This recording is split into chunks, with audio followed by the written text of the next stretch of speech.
I think real estate agents miss this It could be an actual opportunity for this person if they have the stomach for it. huge missed opportunity. I don't think that you need to go down that road. You don't have to share every thought that's in your head. I got to know who you are. I got to know what you're doing. Got a $500,000 contract, right? It's going to be very unlikely I get you back on the phone later.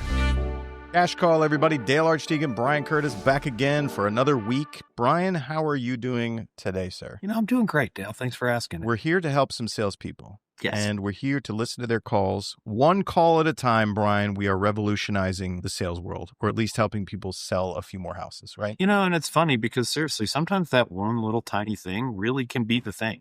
So I hope you guys are just trying these little things that you're hearing in these calls, because one little tiny change can sometimes be the thing that pushes that person over the edge. And all of a sudden you just got a $500,000 contract, right? And you know what I would say is, this just occurred to me, is as I'm talking to our clients, it's funny, like some people are like, oh my God, my broker introduced me to Cash Call, or my friend introduced me to Cash Call. I've been listening to you guys. It's awesome. And now they're clients of my coaching company. So if you are listening to this, go introduce it to somebody that you know, an agent you know, bring it to your team, bring it to your broker, to your team leader, have them listen. I mean, Brian, you and I have been producing free coaching content from two very experienced and knowledgeable salespeople, right? Yep. For free for like the last 5 or 6 years. And there's tons of good stuff. Every once in a while, I actually went to our YouTube channel the other day just for grins. And I was like, man, I like look at the different places I've recorded and different backgrounds.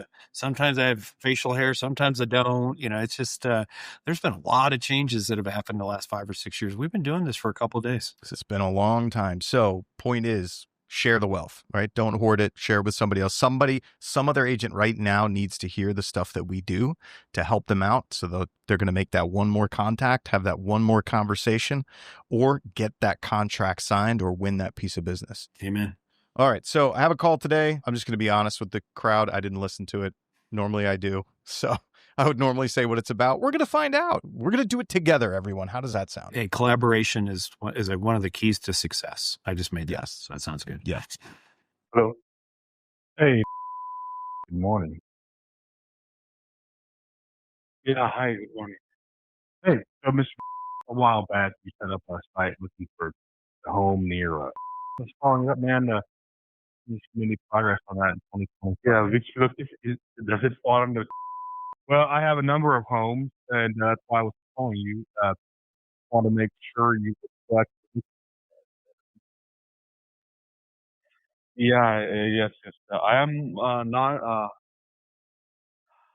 not actively looking, but yes, This agent is doing a good job in that he's reaching out to older leads in the system. He read the note. He's reaching out to this older lead. He sounds very calm and confident in his delivery. There's a couple of problems here. And, I always teach match the first word.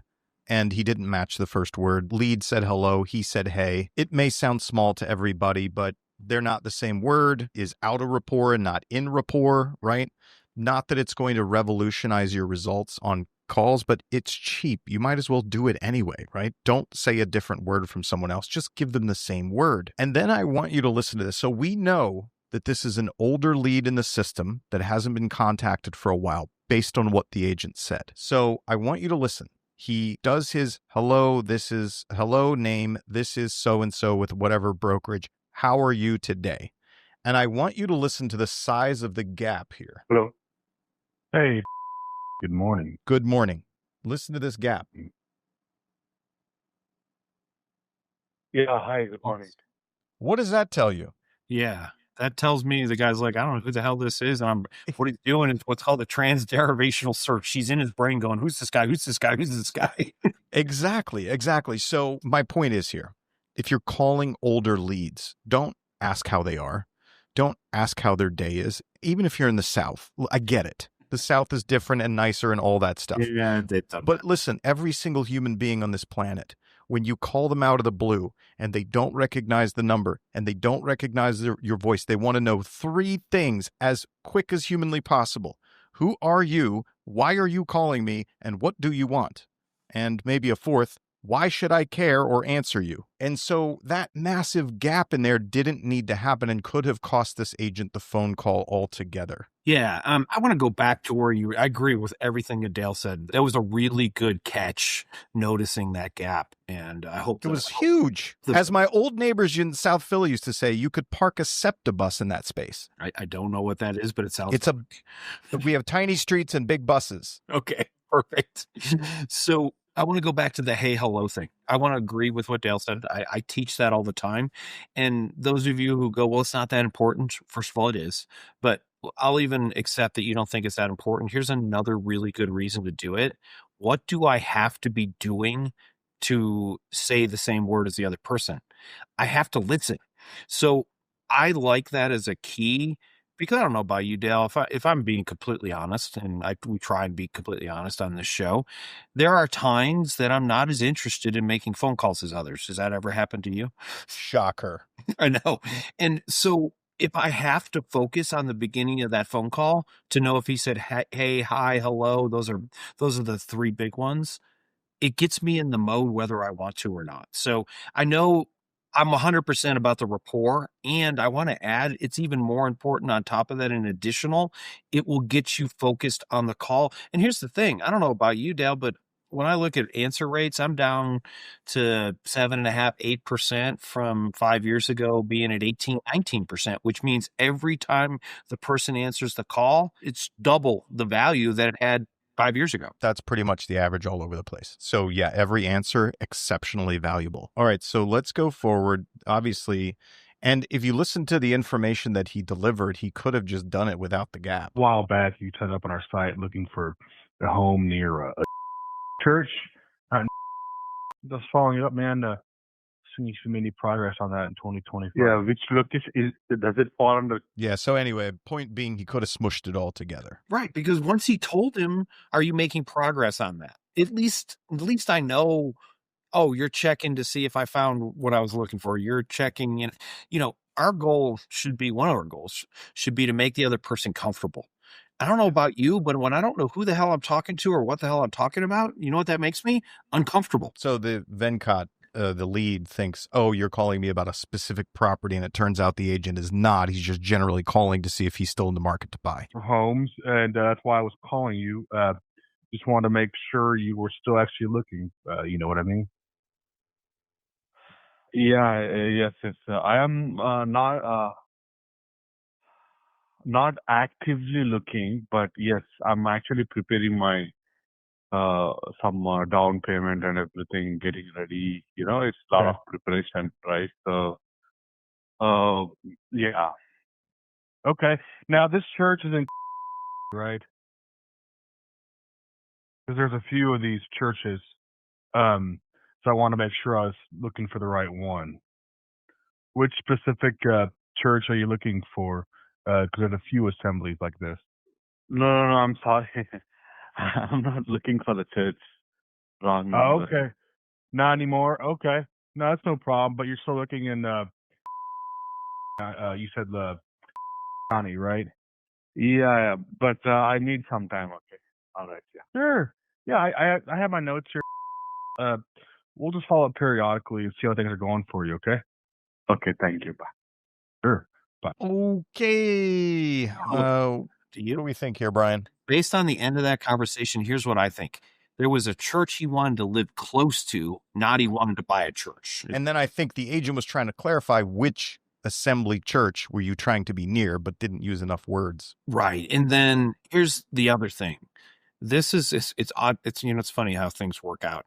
I was talking about this sometime this week. If someone gives you the objection, I don't have enough down payment, or I'm saving money for a down payment, what are you going to say, Dale? Oh, got it, Brian. How much do you think you need for a down payment? How many times, and I don't have the answer to this question, but how many times over 25 years have I asked that question and someone will said, well, I've only got $30,000. I'm trying to save enough for my 20% down or whatever, because I think real estate agents miss this thing. They think that people know how to buy a house, and some people do, but it's not general knowledge Put 100 people in the room and ask them what the minimum down payment is for FHA. You know the answer to that question. What's the minimum down payment for a conventional? What's the minimum? There's all these different programs out there. There's, this guy's in Texas. There's down payment assistance. There's all these things. He could have literally solved this guy's problem, but the problem is we don't know what his problem is. And I think that this lead wanted to, the lead was like, you and I are not talking about the same thing, and I'm going to exit this conversation now. Yeah, he said wrong number. Wait, when did he say you have the wrong number? I'm not looking for the church. Wrong number. Oh, okay. Wrong number. 90. Oh, he did say wrong number. Okay, yeah. So, yeah, he total disconnect. He thinks that the agent is off track, doesn't know what he's talking about. Honestly, I thought he was looking for a church based on the conversation at the front. I thought he was looking to be, it says near.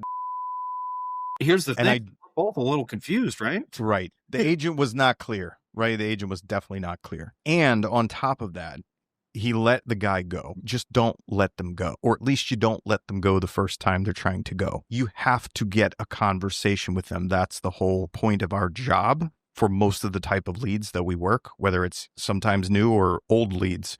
You've got to get that info. You have to build that rapport. You've got to clear the air, and you've got to keep them on the conversation with you. Yeah, huge missed opportunity, maybe. Might have been no opportunity. But once again, we don't know. Yeah. I think I probably would have gone after the down payment, like you pointed out, once he dropped the down payment, because that gave me something to go on instead of having to figure out what to ask him about. Right. And it gives you the opportunity to solve a problem. Like sales to me is all about solving a problem. If the person doesn't have a problem, then I can't help them. Right. Even if the problem is I want to buy a house, that's a problem, or I need more down payment. That's a problem.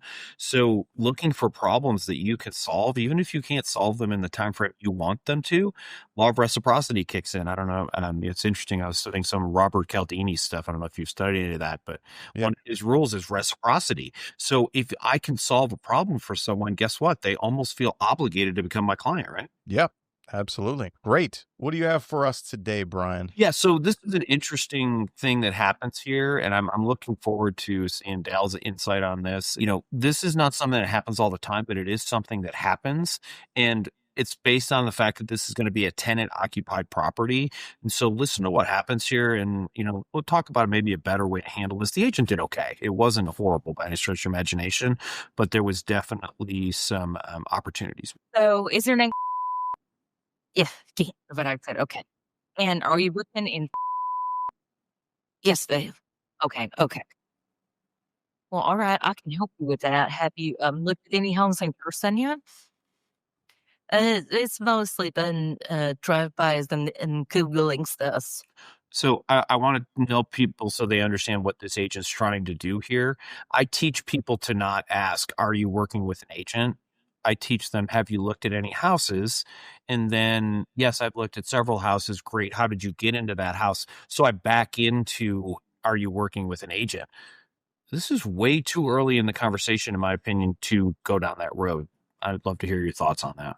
I agree. I don't think that you need to go down that road unless the person said something that would make you think they're working with an agent already. But otherwise, generally speaking, beginning of the call, you want to build rapport. You want to get information about them, who they are. Once somebody gets comfortable enough to start telling you about their story, they become less comfortable about just randomly quitting on you or hanging up on you. Yeah. So I want to put there, I'm teaching this to all the agents on our team. Have some backup questions. So we all get stuck. Like, for whatever reason, this agent got stuck and she went, oh, I know this one, right?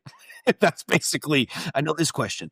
You should have a list of those that For me, it's just, hey, out of curiosity, do you currently rent or own? That is my go-to. If I don't know what the hell to say, I say that. Because people always know the answer to that question. They know whether they rent or whether they own. Do you live here or are you relocating?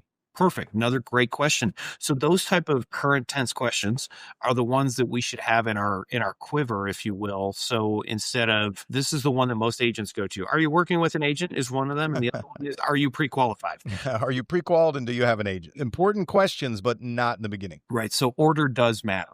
It is really the point of this. That is a question near the end of the call, in my opinion. Stop trying to be efficient. I don't think this agent was trying to be efficient. I think she got stuck.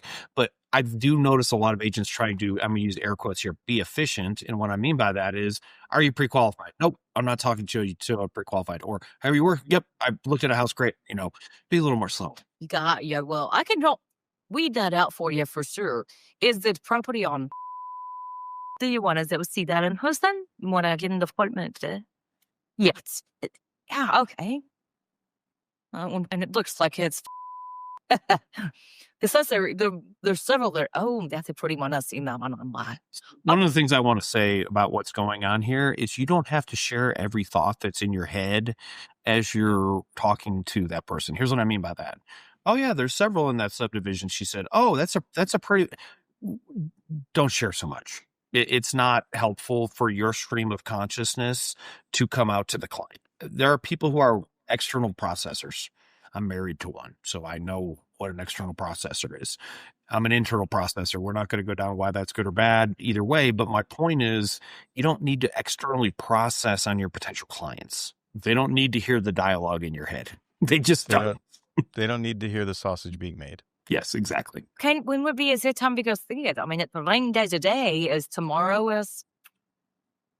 I was kind of something to try something over the weekend, Saturday or Sunday.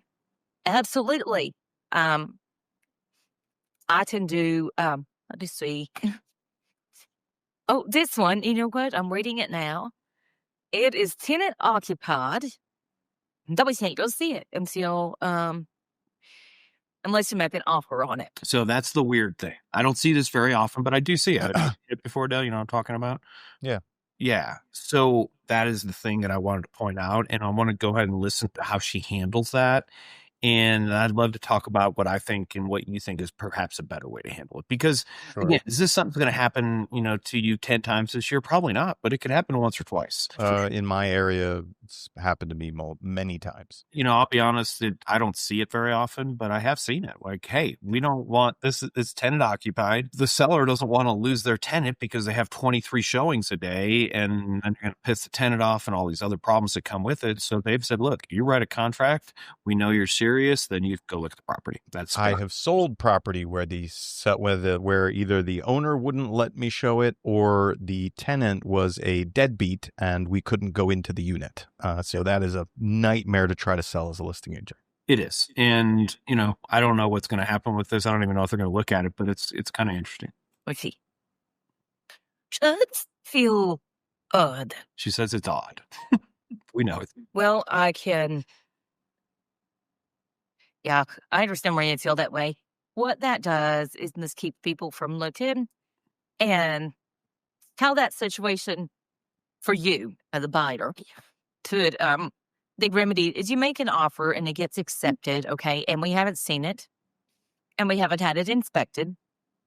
So we could always, if you made an offer on it without seeing it, there are a couple of ways we could go about that. Put it in the contract that, make it contingent on an acceptable viewing of it. Viewing sound bad, but, touring. And then you also have the inspection that you would have to get through to, where you could change your mind about the property.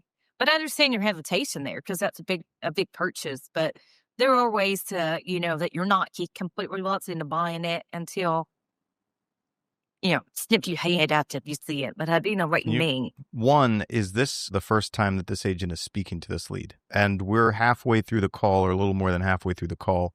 When you listened to it, did the agent get much discovery from this person? Their who, where, when, why, what, and how much? No, I played it from the beginning. I cut off the first 10 seconds of the conversation.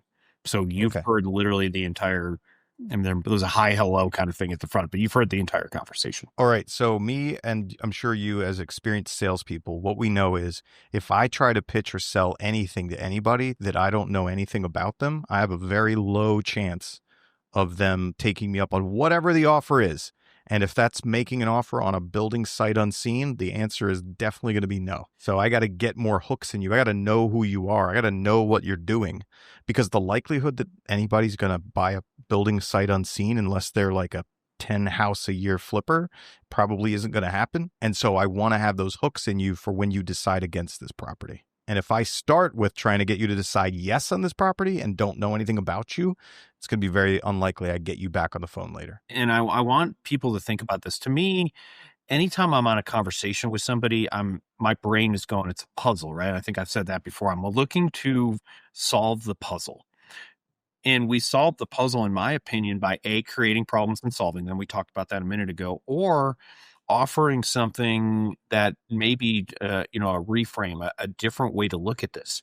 So we are still in a seller's market. Would you agree with that, Dale, across the country? I mean, I'm not talking about market or mine, but our market is less than 90 days, still very much a seller's market. This is a appropriately priced house. I looked it up just to get an idea before we have this conversation.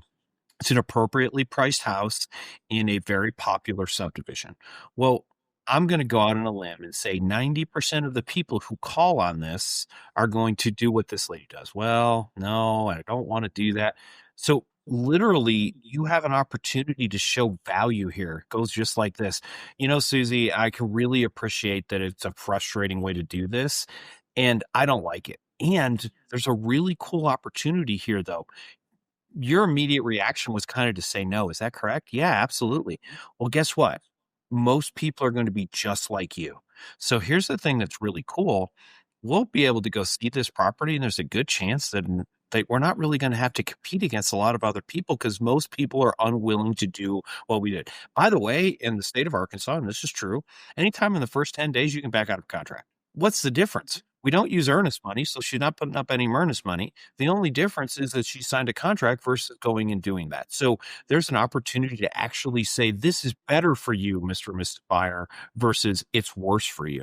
Yeah, no, I think that's exactly the play here. It could be an actual opportunity for this person if they have the stomach for it. I'm going to kind of let it finish up there, but basically, I will say this, the agent did a good job later on. They found some other properties in that subdivision that they're going to go show them, but they're not going to look at this property, and I'm actually okay with it because I don't want to deal with it either. Right. And it's still, there's opportunity missed there. My two big takeaways from this call is what Dale said.